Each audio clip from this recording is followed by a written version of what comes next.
ایک مرتبہ درود پاک پڑھ لیجیے، اللہم صلی اللہ سیدنا شفینا حبیبنا مولانا محمد وعلی آل سیدنا مولانا محمد بارک وسلم، صلاۃ و سلام علیک یا رسول اللہ صلی اللہ تعالی علیہ وسلم۔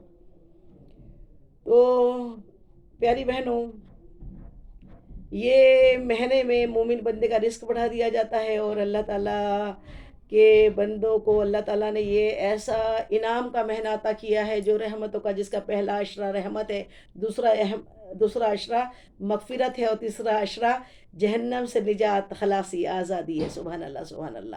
اس مہینے میں کی فضیلت میں سب سے بڑی فضیلت اس میں یہ ہے کہ اس مہینے میں اللہ رب العزت نے قرآن پاک نازل کیا۔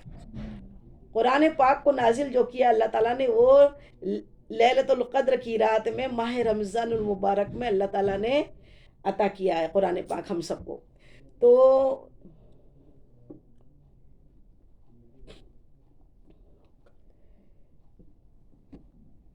ابھی ہم نے جو قرآن پاک کی سورت کی تلاوت کا شرف حاصل کیا ہے کہ وہ انا انزلناہ فی لیلۃ القدر، کہ اللہ تعالیٰ ارشاد فرماتا ہے ہم نے قرآن پاک کو ماہ رمضان میں لیلۃ القدر میں نازل کیا، لیلۃ القدر میں نازل کیا۔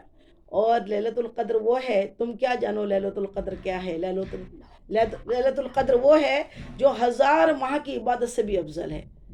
تو اب اس آیت کا نزول کب ہوا، اس کا شان، اب حالات ہو، شان نزول کا جو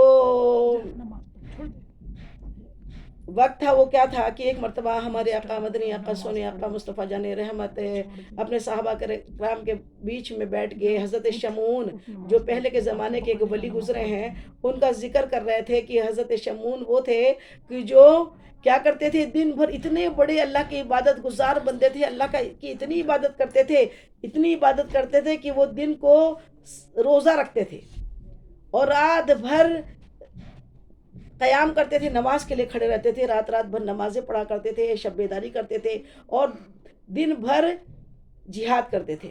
سبحان اللہ سبحان اللہ۔ تو انہوں نے 1000 سال تک، 1000 سال ان کی عمر تھی، اور انہوں نے 1000 سال میں لگاتار جب سے بالغ ہوئے کوئی دن روزہ نہیں چھوڑا، نماز نہیں چھوڑی، اور عبادت میں مصروف رہے۔ جیسے یہ بات صحابہ کرام نے سنی تو آپ کے چہرے پہ یہ بات آئی، آقا کریم صلی اللہ علیہ وسلم سے عرض کرتے ہیں یا رسول اللہ صلی اللہ علیہ وسلم، ہم چاہے بھی تو ایسی عبادت نہیں کر سکتے، ہم چاہے بھی تو اتنی عبادت نہیں کر سکتے، کیونکہ امت محمدیہ کو تو عمر ہی اتنی نہیں ملی ہے نا۔ میرے آقا مدنی آقا سونے آقا سے 63 برس، اور امت محمدیہ کی عمر 100 برس کے اندر ہو جاتی ہے، 100 برس زیادہ عمر ہی نہیں ہے، تو پھر چاہیں گے بھی اگر رات بھر شب بیداری کرنا اور دن بھر روزے سے رہنا تو ہو ہی نہیں سکتا۔ یہ بات جیسی میرے آقا کریم صلی اللہ علیہ وسلم نے سنی کہ پہلے کے امتی اللہ کی عبادت ایسی کیا کرتے تھے، تو پھر جیسی صحابہ کرام کی یہ بات سنی تو آپ کی آنکھوں سے آنسو جاری ہو گئے۔ اللہ اکبر اللہ اکبر۔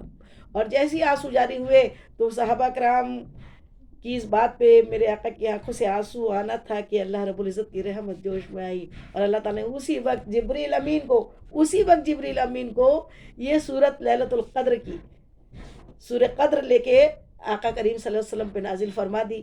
سبحان اللہ سبحان اللہ۔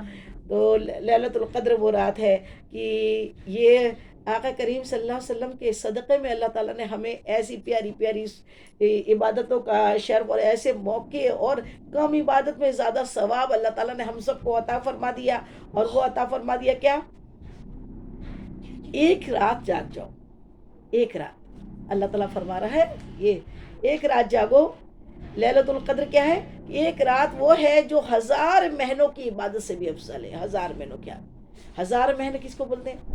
1000 مہینے مطلب 83 سال اور 4 مہینے 10 دن، اتنا کچھ تو بھی اس کا، اگر آپ میتھ میں اس کو کاؤنٹ کریں گے اگر، تو اتنا ہوتا ہے۔ اب ایک سال، ہم 83 سال تو امت محمدی پہ کا رہنا مشکل ہوتا ہے، اور ایک رات کی عبادت اگر لیلۃ القدر مل جائے، لیلۃ القدر کی عبادت کر لیا بندے نے، تو اس کو 1000 مہینوں کی عبادت سے بھی افضل ثواب ہے۔ وہ رات کون سی ہے؟ جس میں اللہ تعالیٰ کے فرشتے، روح القدس، جبریل امین فرشتوں کے ساتھ اس دنیا میں تشریف لاتے ہیں، اور عبادت کرنے والوں سے مصافحہ لیتے ہیں، اور یہاں تک کہ ہی حتی مطلع الفجر، فجر تک یہ سلسلہ چلتا رہتا ہے۔ تو سبحان اللہ سبحان اللہ، اللہ تعالیٰ نے اپنے حبیب کی امت کو عبادت سے محروم نہیں رکھا، عمر کم دی اور جنت میں پہلے جانے کا موقع دیا ہے، اور کم عمر ہے، اور عبادت کے فائدے اتنے دیے کہ ایک رات میرے حبیب کی امت اگر جاگ کر اللہ کی عبادت کر لے تو اس کو 1000 مہینوں کی عبادت سے بھی بڑھ کر ثواب ملتا ہے۔ سبحان اللہ سبحان اللہ۔ تو کتنی پیاری بات ہے کہ ہم اگر زندگی میں جب سے بالغ ہو اور اللہ تعالیٰ عمر بخشے، کم سے کم 10 رات، اگر 10 رات زندگی میں 10 ماہ رمضان مل جائے، اور 10 ماہ رمضان میں 10 لیلۃ القدر نصیب ہو جائے عبادت کرنے کے لیے، تو 10 رات میں کل ملا کے 1000 سال کی عبادت کا ثواب مل رہا ہے۔ سبحان اللہ سبحان اللہ۔ تو میری پیاری بہنوں، یہ بات سمجھ لیجئے کہ یہ جو عبادت ہے، اتنی بڑی عبادت کا ثواب ایک رات میں اللہ تعالیٰ عطا کر رہا ہے، 1000 مہینوں کی عبادت کا ثواب۔ تو اسی لیے اس کو سسپینس میں بھی کر دیا۔ یہ اتنی مذاق کی عبادت تو نہیں ہے، اتنا بڑا بمپر آفر ہے، تو کوئی بھی چیز بغیر محنت کے تھوڑی ملتی ہے۔ اور اسی کے لیے مصطفیٰ جان رحمت نے کہ اب یہ لیلۃ القدر کب آتی ہے؟ ماہ رمضان کے آخری عشرے میں، ماہ رمضان کے آخری عشرہ، آخری 10 دن، عشرہ کس کو بولتے ہیں؟ 10 کو، عشرہ یعنی 10 کو، آخری 10 دن ماہ رمضان کے لیلۃ القدر ہوتے ہیں، جس کی طاق راتیں مطلب 21، 23، 25، 27 اور 29، یہ طاق راتیں کہلاتی ہے۔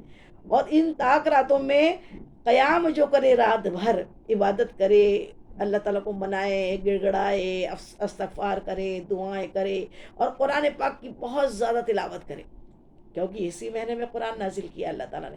قرآن کیسے؟ اللہ تعالیٰ نے، اب آپ بولیں گے کہ بھئی قرآن پاک تو 23 برس میں تھوڑا تھوڑا کر کے وقت کے حساب سے اللہ تعالیٰ نے اپنے حبیب پاک کی قلب اطہر پہ قرآن پاک کو نازل کیا۔ پھر ایک اللہ تعالیٰ ادھر فرما رہا ہے کہ انا انزلناہ فی لیلۃ القدر، ہم نے قرآن پاک کو لیلۃ القدر میں نازل کیا۔ تو بات دونوں درست ہے، لیلۃ القدر کی بات جو ہے تو قرآن ہے، قرآن کو تو کوئی غلط بول ہی نہیں سکتا۔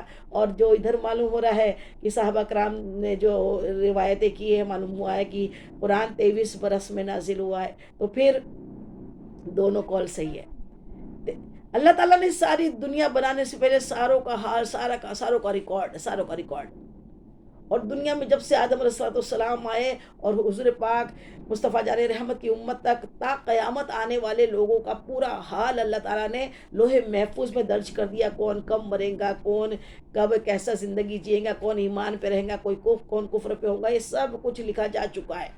کون حج کرے گا، اور یہ سب کچھ لکھا جا چکا ہے۔ لیکن اور قرآن پاک جو ہے نا، قرآن پاک اللہ کی روشن کتاب ہے، یہ ہدایت ہے، یہ نور ہے مومنوں کے لیے، شفا ہے مومنوں کے لیے۔ اور اللہ تعالیٰ نے اس قرآن پاک کو جو اتنا عظیم معجزہ ہے حضور پاک کا سب سے عظیم معجزہ قرآن پاک ہے۔ اللہ تعالیٰ کے حبیب کو اللہ تعالیٰ نے قرآن پاک نازل کیا، اور قرآن پاک وہ کتاب ہے کہ جس کے آج تک کے نقطہ برابر کسی نے کوئی پھیر بدل نہیں کیا اور نہ کر سکتا ہے۔ قرآن کی حفاظت کا ذمہ اللہ نے خود لیا ہے۔ آج کل جو لوگ واٹس ایپ کے اوپر یہ فوٹو بتاتے رہتے ہیں کہ دیکھو ایسا ہو گیا ویسا ہو گیا، آپ سب سے مؤدبانہ گزارش ہے کہ ایسے میسج کو فارورڈ نہ کرے۔ اللہ تعالیٰ نے قرآن پاک کی، اپنے کتاب کی حفاظت کی ذمہ داری خود لے رکھی ہے، اور اس کو کوئی کچھ نہیں کر سکتا۔ وہ جو عربی عبارتوں کو دکھا کے بتایا جاتا ہے کہ دیکھو قرآن کی ایسی بے حرمتی کی، ایسا ہو نہیں سکتا، ہم نہیں مانتے، کیونکہ اللہ نے جب حفاظت کا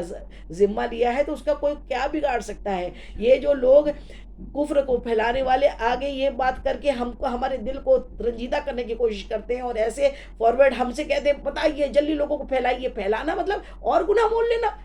تو ایسا کام نہ کرے، جب جیسی آپ کو ایسے کوئی میسج آئے تو ویسے ہی فوراً ڈیلیٹ کریں، اس کو نہ مانیں، اس کو یقین نہ کریں اس کے اوپر، کیونکہ اللہ تعالیٰ نے خود اس کی ذمہ داری لی ہے۔ اب ماہ رمضان میں اللہ تعالیٰ نے لیلۃ القدر کے اندر قرآن پاک کو نازل کیا، تو پھر اب یہ قول کیسا صحیح ہے؟ یہ قول ایسا صحیح ہے کہ اللہ نے لوح محفوظ میں قرآن پاک کو دنیا میں بھیجنے کے پہلے لوح محفوظ میں اس کو رکھ دیا تھا قرآن پاک کو، اور اس قرآن پاک کو لوح محفوظ سے اللہ رب العزت نے ماہ رمضان میں اور تھوڑا تھوڑا کر کے وقت کے حساب سے اللہ تعالیٰ نے صورتوں کو ہمارے آقا مصطفیٰ جان رحمت کے قلب اطہر کے اوپر یہ نازل کیا، اور اس کا وقت پیریڈ لگا 23 سال۔